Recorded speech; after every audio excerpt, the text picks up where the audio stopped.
One of my favorite ESO characters is Abnur Tharn because he has these goals and these plans and he never gives up on them, even when the odds are stacked.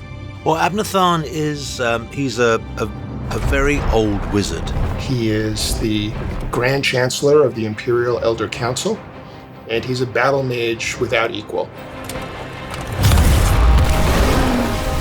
He's political, he's manipulative, he can be charming and ruthless, but hugely intelligent, very much in control. He's all the things that the actor voicing him is not, basically. I assume my qualifications meet with your approval. He has a definite sense of humor, but it's more or less the kind of humor where he's basically deriding and sort of ridiculing others. It's a simple process. A child of 5 could do it. Unfortunately, we don't have a child of 5, so I'll be forced to walk you through it. He has seen emperors come and go, but he's there to make sure the empire is always surviving.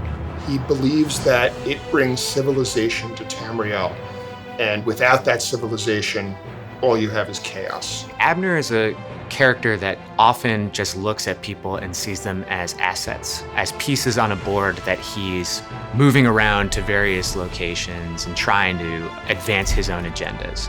So when players start interacting with Abnur Tharn, he's just viewing them as another pawn, another piece he can move.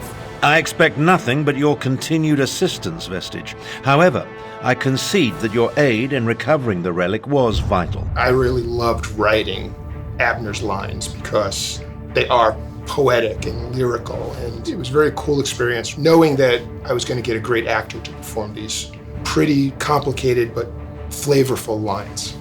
Ah, the distinctive smell of Daedric sorcery. It's as atrocious as it is pervasive.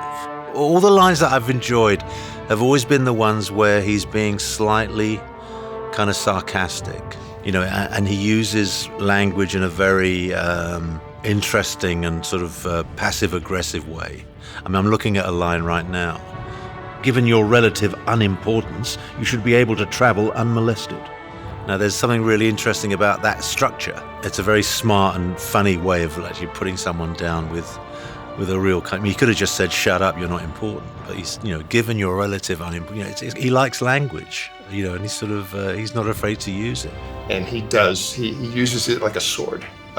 It's just who he is. It's how he was able to survive a century of imperial politics. That's why we'll only use the weapon to get them to the negotiating table.